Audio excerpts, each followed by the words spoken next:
So let's take a second to go over the big three things that seem to really cause the United States to want to overthrow or bring down a foreign government. If you have one of these three things, the U.S. might screw with you. If you have two of these things, the U.S. will definitely screw with you. If you have three of these things, then look behind you right now because the U.S. is currently screwing you. All right?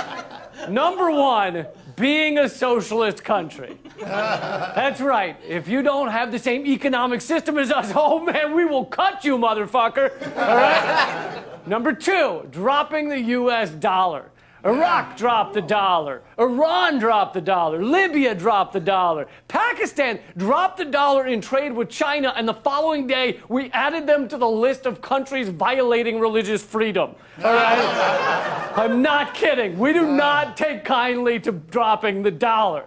But that doesn't apply to Venezuela, no. Venezuela has never... Oh, okay, all right. Venezuela has two out of the big three. But the number three reason we try to bring down other countries is because they have oil or other resources, and Venezuela doesn't have any of those. World's leader in oil reserves? Well, that's... only the world. That's, I bet Jupiter's moon Europa has more, all right? So, in case anyone was wondering, that is why the U.S. is trying to create a coup in Venezuela right now. It is. And our government is doing it with the support of every mainstream media channel in America, from MSNBC to Fox News to NPR to Bill fucking Maher, all right? Every single one. Let's break down a recent CNN propaganda segment. Take a look. Cross into Venezuela's unending disaster, the world's worst growing refugee crisis. Is it the worst? I think maybe Syria or Yemen might be in more dire straits. You know, the other awful humanitarian crises we've helped create and foster. Our government treats humanitarian crises like baby birds. We're like, okay, come on, little buddy, come on. Let's turn you into a big, strong humanitarian crisis. You can do it. You can do it. You can do it. But CNN wasn't done. In the capital, there's a queue for everything, everywhere. Hunger breeds a special kind of anger. We have devastating sanctions on them. We're helping create that hunger. This isn't to say Maduro has done an awesome job, but whether he has or not, we're not fucking helping, all right? Saying we must sanction them to help them is like if somebody fell through a plate glass window and he's bleeding and you go, let's help him. Let's start cutting out the glass with this rusty flathead screwdriver. And someone else goes, don't you dare, leave him alone. And then you go, you don't want to help him? What's wrong with you? But that's what our sanctions are designed to do. They're designed to hurt poor and average people the most. Back when Rex Tillerson was Secretary of State, he publicly said we could tell our sanctions on North Korea were working great because poor fishermen were washing up on the beaches starved to death. Yay! We saved them by starving their poor people. Give us some more of your gripping undercover report, CNN. There's no queuing for the youngest, living off what, even here, nobody wants. This isn't play, it's practice for self-defense. Really? I think it's play, considering the giant smiles on their faces. My brother got killed in July by another gang, says 14-year-old Usmaria. They found the body in the river. And that's Maduro's fault? That's like blaming Biggie's murder on Bill Clinton.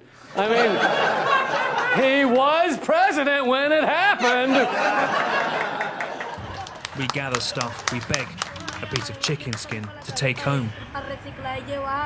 In a socialist utopia that now leaves nearly every stomach empty. Nearly every stomach empty. First of all, half of that, again, is because of our sanctions. Sanctions are not a smart bomb, all right? They destroy everybody except the rich who have enough money to weather the sanctions. Come to think of it, sanctions are kind of like smart bombs. We're told they're only going to get the bad guys. But in fact, smart bombs kill all kinds of innocent civilians, as do sanctions. You want to see how ridiculous this CNN propaganda got? Watch what they show immediately after saying every stomach is empty. The socialist utopia that now leaves nearly every stomach empty. This was the day when change was meant to come. Yeah, really starving there, you know? This guy's got a nice paunch going right there. So does this guy. I mean, CNN, you forgot to line up your propaganda words with your propaganda images. Like, you should have stuck with the children at the landfill, but instead you had to go and ruin it by showing happy, well-fed protesters. This is literally in a video titled "As Venezuela Creeps Towards Starvation." Geez, I didn't realize starvation had so many man tits. I was unaware. I was unaware. Look, I'm not saying things are great down there. They aren't. But pro-war propaganda and U.S. imperialism ain't curing nothing, all right? Let's see one more clip. Hundreds of thousands flooding central Caracas, watching opposition leader Juan Guaido swear himself in as interim president. Yes, Juan Guaido did swear himself in. CNN only missed a couple of things. He was not elected to that position. He just declared himself president. That's not really how governments work, you know? But if it is, okay, I hereby declare myself governor, let's say Idaho, all right? I mean, no one will really notice that, all right? I'm pretty sure the current governor's a hedgehog with a bow tie on, so who's gonna complain? But also, CNN doesn't want you to know that there's one problem with Juan Guaido. Turns out 81% of Venezuelans don't know who he is. So he just ran around Washington, D.C. before he declared himself president. He ran around Washington, D.C. and some neocon think tanks and said, hey, I'm going to declare myself president. And they said, fucking rock on, man. Yeah. On top of that, he went to George Washington University. As the Gray Zone Project reported, in 2007, he moved to Washington, D.C. to enroll in the governance and political management program at George Washington under the tutelage of Venezuelan economist Luis Enrique Berisbeitia, one of the top Latin American neoliberal economists. Berisbeitia is a former executive director of the International Monetary Fund. Guaido went to GW and then trained under the IMF. Jesus. And then we declared him president of Venezuela. That's like joining the WWE and then training under Henry Kissinger, and then the U.S. declares you king of Japan.